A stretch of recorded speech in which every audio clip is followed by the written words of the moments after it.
Breaking update, OMG Palacio nataranta sa pagtanggal. VP Sara, PBBM delikado, VP gaganti. Oh yes, syempre itong balitang ating matutunghayan ngayon ay nagmula kay Banat Kabayan TV. At ito po ang inyong lingkod na si BT na magbibigay ng reaksyon at komento dito sa video na ating matutunghayan ngayon. At huwag na natin pagtagalin at sabay-sabay na nating panoorin ang laman ng video na hatid sa atin ni Banat Kabayan TV at bibigyan natin ng reaksyon ang balitang ito. Pasok! Ay may posibilidad talaga na magkaroon tayo ng bagong presidente itong bagong taon ng 2025. Pero sa kasaysayan ng... Ayon, magkakaroon daw tayo ng bagong presidente ngayong taong 2025. Ayan, syempre bago natin simulan ng video ito, nais ko nga pala magbigay ng credits dito sa boses na madidinig natin. At bibigyan natin ng reaksyon, walang iba kundi si Attorney Harry Roque. Ayan, syempre tuloy natin. Pilipinas, bagamat binibigyan natin importansya ng people power, alam natin na yung dalawang presidenteng nasisante, si Presidente Marcos Sr. at si Erap Estrada ay nasisante dahil din sa malaking papel na ginawa ng ating militar. At yung unang pagkakataon nga ay noong 1986, ang tawag natin people power, pero wag natin kakalimutan na ang nagdeklara na sila ay hindi na re-respetuhin ang chain of command ay yung si FVR bilang head ng INP, ano ba tawag sa kanila doon, Philippine Constabulary, at saka si JPE bilang Defense Secretary. No? At nung panahon naman ni ERAP, ang mga bumitiw at hindi na kumilala sa chain of command ay si Angie Reyes na Chief of Staff at saka si Oli Mercado na Secretary of Defense. Ay talaga no, kailangan bago talaga maalis no bilang kailangan talaga is may babaliktad talaga na mataas na posisyon. Yung mga sa kasundaluhan, parang ganyan yung sinasabi ni Attorney Harry Roque na merong tumalikod na doon sa pinaglilingkuran nila. Kaso, ano sa tingin nyo? Eto parang ano lang tayo mga katunay, katuwaan lang. Sa tingin nyo ba, no? I-comment nyo sa comment box sa tingin nyo ba, mangyayari kaya yung ganyan na merong tatalikod kay PBBM? No? Halimbawa, may tatalikod si Chief of Staff na tatalikod sa kanya. Siya ba ipagkakanulo? Ganyan? Kasi, di ba, alam mo, may nakikinabang ka pa. Parang napakahirap, no? Parang sa panahon ngayon, parang napakahirap umano. Diba? So, ang tanong, meron kayang posibilidad na ang military ay gagampan muli ang kanilang katungkulan sa ayon sa ating saligang batas na sila ang magpoprotekta sa taong bayan? Well, hindi. Hindi ako magre-rely sa crystal ball. Kung hindi, subukan nating suriin kung meron ba talagang mga bagay-bagay na magbibigay dahilan kung bakit ang ating mga kasundaluhan ay gagampanan ng kanilang papel bilang protektor ng Sa tingin ko kasi, hindi basta-basta yung kasundaluhan, hindi basta-basta gagawa ng mga ganong klaseng hakbang. Kailangan muna niya na meron talaga silang may pagbabasihan sila . Diba? Kailangan may pagbasihan muna. Kung talagang ano ba talagang nangyayari sa bansa natin ngayon. 'Di ba? Ganto na ba? Syempre yung mga retired general, yun nararamdaman nila. Syempre talagang ramdam na nila kung ano yung nangyayari sa bansa natin ngayon. Pero yung mga nasa posisyon pa ngayon is parang napakahirap pa nilang maramdaman . Kahit minsan nararamdaman na nila, hindi pa rin sila makapagsalita, hindi pa rin makakilos. Syempre, parang nakikiramdam pa. Ba? Kahit na naiisip nila na, ano bang nangyayari sa bansa natin ngayon? Ganto. Masyado nang nahihirapan. Ganto na, ang gulo-gulo na ng gobyerno. Ganto, ganyan. Kahit gusto mong gumawa ng aksyon, no, hindi mo magawa dahil hindi mo alam kung sino ang kakampi sa'yo. Siyempre, isipin nila, kita nyo nga yung Vice President, ginaganyan. Diba? Tapos, tayo pa. Pero, talagang palakasan na lang talaga ng loob yung mangyayari ngayon. Diba? Ng taong bayan. Unang-una, ano ba ibig sabihin ng protector ng taong bayan, protector of the people? Siyempre, ang pinaka-obvious dyan, kung talagang lalabagin mo talaga ang karapatan ng pantao. At siyempre, alam naman natin na sa 13 of January, magkakaroon ng napakalaking pagtitipon, hindi lang ng iglesia, kundi lahat-lahat ng mga pwersa na nagkakaisa para magkaroon ng katarungan, no? At pagtutol nga doon sa impeachment ni Inday Sara Duterte, no? So sa tingin ko, ang pinakamadali na magkaroon ng papel muli ang ating militar kapag gagawa ng paraan ng administrasyon na hindi matuloy or guluhin yung mga rally na yan. Yun ang maaari. Na kapag yung taong bayan ay talagang masaktan. No? Halimbawa, gumagawa naman yung taong bayan ng tahimik na rally, yung maayos lang. Naglalabas sila ng saloobin nila. 'Di ba? Tapos biglang may manggugulo. May gagawa ng gulo na hindi naman kasali sa rally na yun. Malamang baka meron ngang ganun yun eh. Hindi. 'Di ba? Minsan inaasahan natin yung ganyan. Alam natin yung mga magrarally sa January 13 is mga tahimik na rally lang yan. Pero pumapasok sa isip natin, parang napakalabong walang pumasok dyan na pwedeng manggulo. Na hindi pwedeng, yun na yun. Parang may manggugulo eh. Diba? Sana nga wala. Sana nga walang manggulo. Kasi kung may manggugulo dyan, diba? Talagang damay-damay yan. Siyempre, guguluhin ko to para maisip nila na nagsimula ng gulo talaga yung mga nagraraling to. Diba? Kaya may manggugulo dyan na hindi naman kasama sa rally. Ngayon, madadama yung mga tao. So, ingat po kayo. Ang prediction ko po ay baka gagawa sila ng mga hakbang para wag matuloy yung rally na yan. Kasi alam naman natin sa mulat-mula, kasama sa kanilang script ay dapat matanggal ang Inday Sara bilang Vice President. Kung ang taong bayan sa dalawang venues, sa Liwasan at sa Luneta, sa Metro Manila at 8 pang venues all over the Philippines, ay magpapahiwatig na tutuloy sila sa impeachment, hindi nila magagawa yon. Napakalaking balakid sa kanila na hindi matanggal si Vice President bilang Vice President dahil nga gusto nung tambaluslos na magpresidente. So sa malaking balakid talaga yan. Kapag si VP Sara ay hindi nila natanggal sa pagiging Vice President, hindi nila na-impeach yan, talagang delikado yan para sa kanila. Diba? Kasi si VP Sara lang ang pinakamalakas na kalaban sa 2028. Kung yan nga ay tumakbo nitong 2022 lang bilang presidente, malamang panalo si Sara Duterte. Diba? Kaya nga kinuha siya bilang vice president kasi malakas siya. Kailangan ng suporta niya. Kunin ng lahat para matuluyan. Kaya, kung ako si Tambaluslos at natatakot ako na mawawala yung pagkakataon ko maging presidente, patapos kung busugin ng mga congressman, talagang gagawa ko ng paraan para Mario Joseph naman. Kahit si VP Sara ay hindi na tumakbo bilang presidente, sa tingin niya ba ay may pag-asa siyang manalo sa 2028 kapag tumakbo si Tambi? Wag naman tayo ng mangarap. Siguro kapag mag-isa na lang siyang tatakbo, maaari. Diba? O kaya baka wala nang bumoto. Hindi na kami boboto. Hindi na ako boboto nun eh. Diba?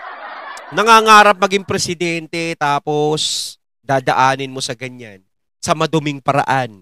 So, diba, ang pangit ng image na bumagsak sa'yo, imbis na good image is pumangit.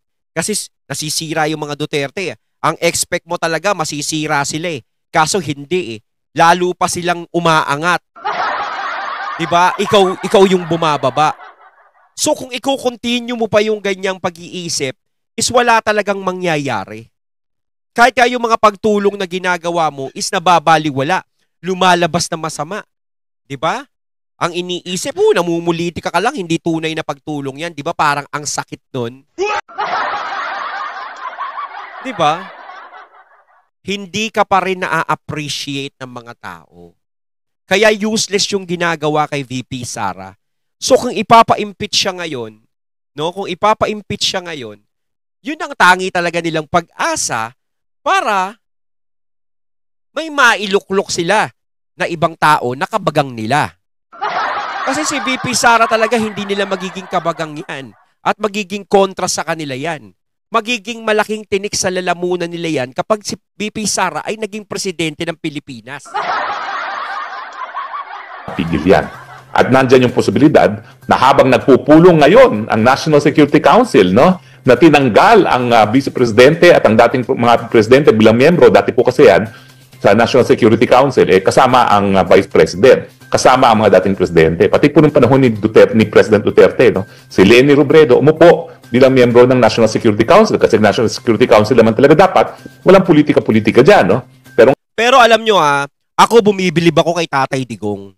Kasi alam natin, yan sila Trillanes, si Leni Robredo, 'di ba? Talagang bira ng bira kay FPRRD yan, nung presidente pa si FPRRD. Pero kahit kailan, hindi gumawa ng hakbang si FPRRD para si Leni ay matanggal sa kanyang posisyon bilang Vice President. 'Di ba? Hindi siya gumawa ng maruming hakbang.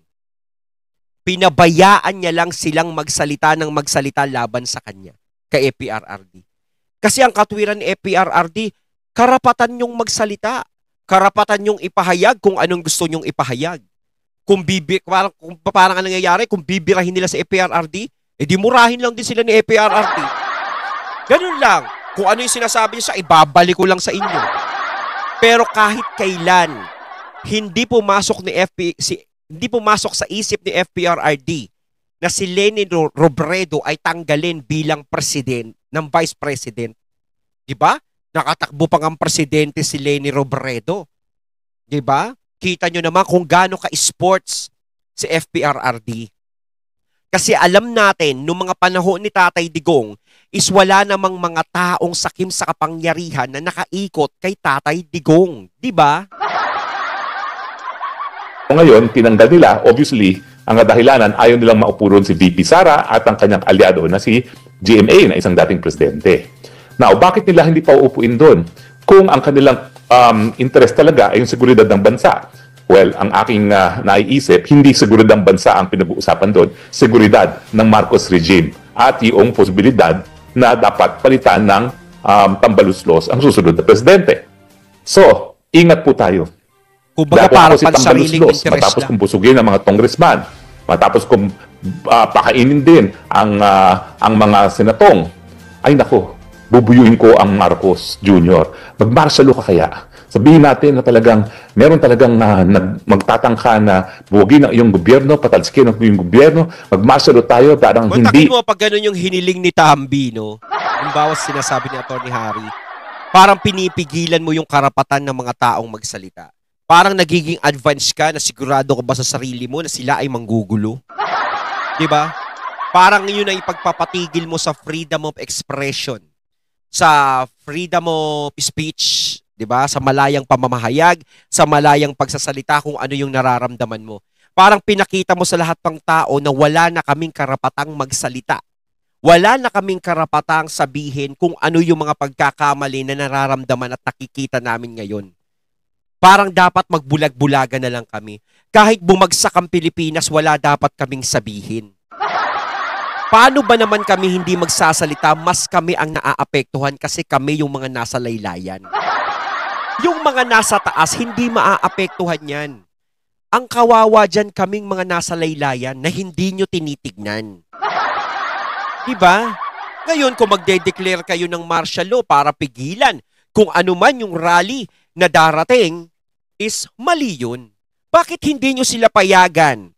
No? Kung payapa naman yung rally nilang gagawin, bakit hindi nyo sila payagan na mag-rally? Bakit hindi nyo sila payagang magsalita? At pakinggan kung ano yung hinaing na sinasabi nila. Diba? Kung tahimik naman at maayos, hindi yung gagamitan natin ng advance na pag-iisip na hindi pa nga nangyayari pero magulo na agad ang sinasabi. Matuloy ang rally na yan. Pag nangyari po yan, tignan nyo kung ano nangyari ngayon sa South Korea. Yun ang ginawa ng presidente. Mas mapapabilis po ang pagtalsik kay Marcos Jr. pag kayo nag-martial law. Guaranteed po yan. Sigurado yan. Kasi marami talagang magagalit na taong bayan dyan.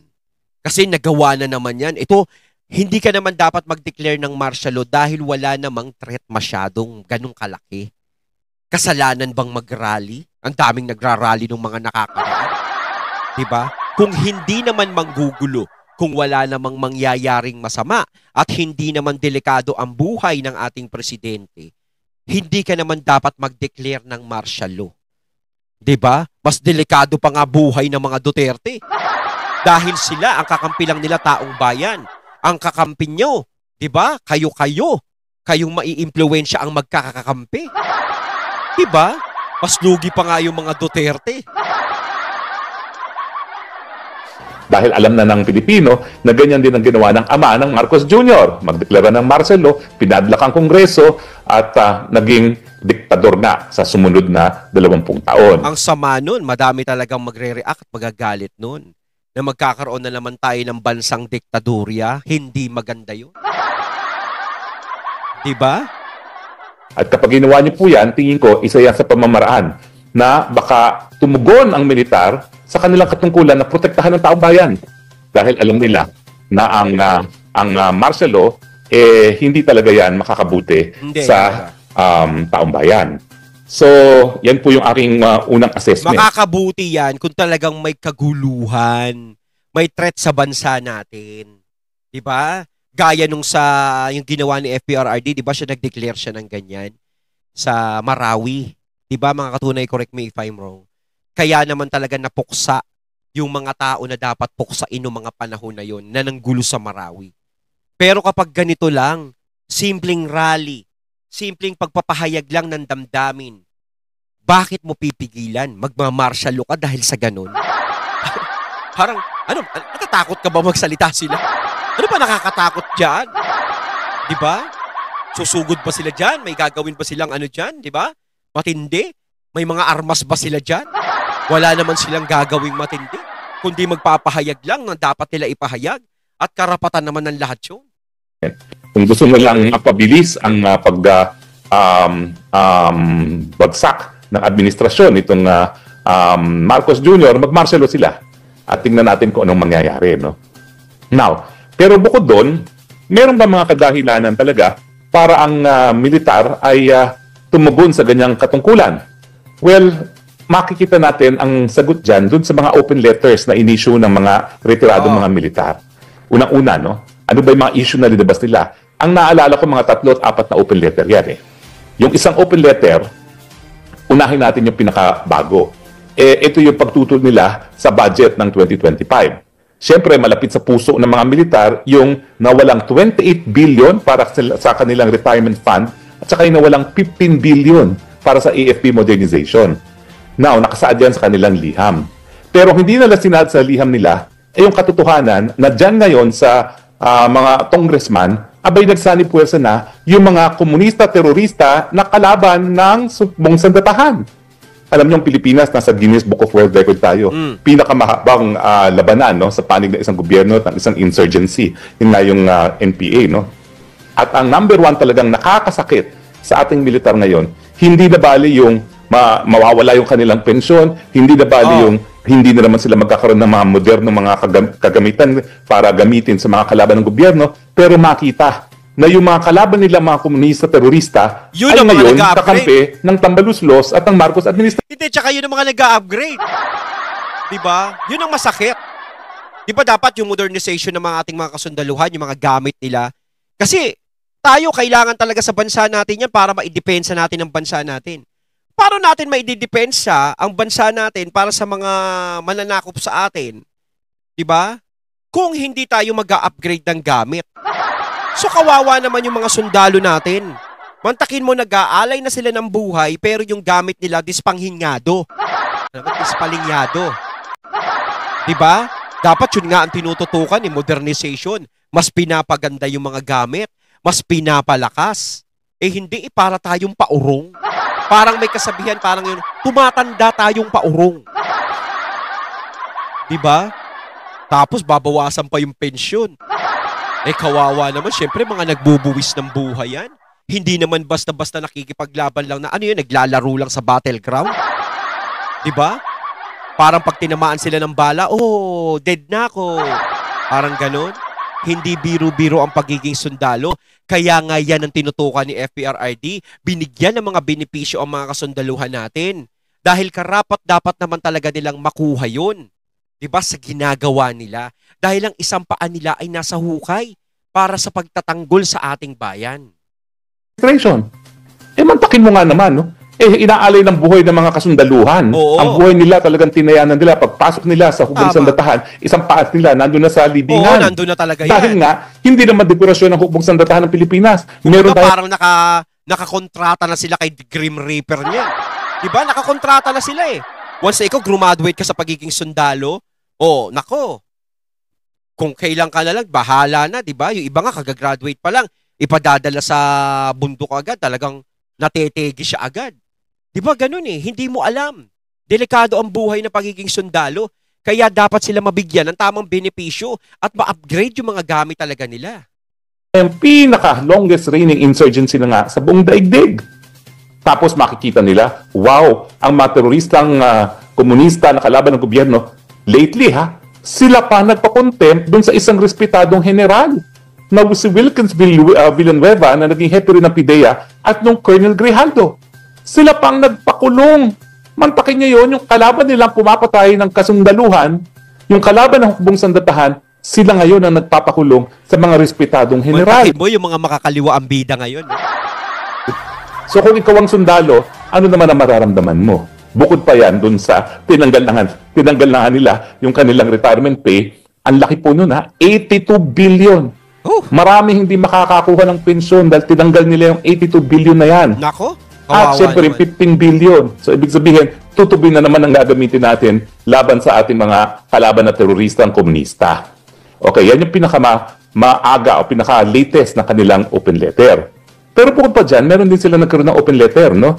Na laban naman doon sa chief of staff nila. Oh. Actually, ang duda ko, mga asawa ng mga general na sumusulat yung mga open letter niya kasi ang galing sumulat eh. Hindi sa ako yung nag-iinsulto sa mga mandirigma natin eh. Pero talagang obvious naman talaga na yung mga misis, mas magaling magsulat, no? So feeling ko, yung mga Amigas Incorporated, mga Mrs. Colonel, Mrs. General, ang siyang sumusulat diyan. Anong reklamo nila sa Chief of Staff? Una-una, favoritism pagdating sa promotion. Nawala na raw yung meritocracy. Na ang promotion ay dapat madiktahan kung gaano kang kagaling sa serbisyo. Nawala na raw yun. Okay, una-una yan. Pangalawa, nandyan daw yung mamalabis na pamumuhay ng Chief of Staff. Di umano, sabi dun sa open letter na yan, mahilig daw sa mga number 2, 3, and 4. Di ko alam kung totoo yan. Pero yun Ako issue yan saad dun sa letter. Hindi po ako nagsabi niya. Nasa open letter yan na nakita ko. At saka, kino-question nila, bakit ikaw ang chief of staff? Wala kang battle experience. Puro desk job. Ako, kilala ko naman yung chief of staff. Naging spokesperson din niya ng hukbong sandatahan nung tayo spokes. At naging superintendent din niya ng PMA. Pero come to think of it, bakit nga lahat ng naging assignment ng chief of staff walang kinalaman sa gera? Meron naman tayong gera na pinakamahaba nga sa buong daigdig, no? At saka nandyan din yung issue ng korupsyon. Pero ang talagang nanggagalaiti sila, nawala na yung meritocracy sa promotion. Kasi alam mo, kung ikaw nasa hukbong sandatahan at ikaw ay opisyalis, syempre, gusto mo matapos ang iyong karera. Parang ang nangyayari ngayon, nagkakaroon ng palakasan. Na merong estrella, na ikaw ay general. Ngayon, ang mga napopromote ng mga general, hindi lang mga junior, kung sino yung mga paborito ng chief of staff. Ay, mali. At yan talaga ay kinagagalit. Kumbaga, kahit anong gawin mong pagsisikap, no? Yung pakikipaglaban mo, kahit magpakabayani ka, kung hindi ka talaga favorite, walang mangyayari. Kahit sa pelikula, napapanood ko yan, di ba? Yung kay Afuang nga, di ba? Talagang ang galing niya talaga. Lahat ng mga kriminal, talagang pinupuksa niya yung police. Pero hindi siya ma-promote. Di ba? Hanggang sa mag-hunger strike siya, ganito, ganyan, siya pa'y lumalabas na masama. Di ba? Nakasundaluhan. At saka, nalalaman din nila na lantaran din ng korupsyon dyan sa armed forces. Alam nyo, mahilig nating pansinin ang intelligence funds ng Vice President. Pero siyempre, pinakamalaki intelligence funds ay ang presidente na ginugugol niya sa hukbong sandatahan at ang armed forces mismo dahil sila nga ang bumibili ng impormasyon laban sa kalaban. Pero kapag hindi nila pinagkakatiwalaan ng liderato, siyempre, pwedeng binubutsa lang yan. At isa yan doon sa mga hinanakit na mga ilang kasundaluhan na lumabas sa white paper o kaya sa letter to the president. Ayun. Well, nagkaroon din sila ng letter to the president against charter change. Against paggamit sa ayuda para kumuhalap ng pirma. So, nakikita natin na ang concern ng ating mga kasundaluhan... Alam nila yung nangyayari, di ba? Alam ng mga kasundaluhan natin yung nangyayari. Siguro iniipon lang nila yung kasalanan.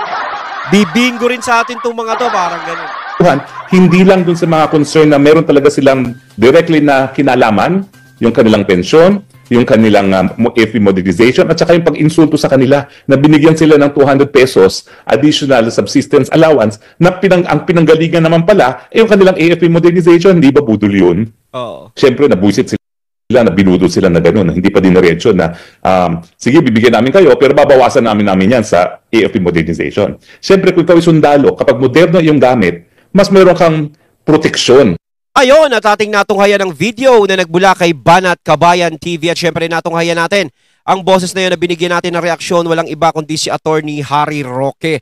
Ayan mga katunay, kayo anong masasabi nyo tungkol dito? Comment lang po kayo sa comment box. So once again, I'm BT and I'm out. Peace.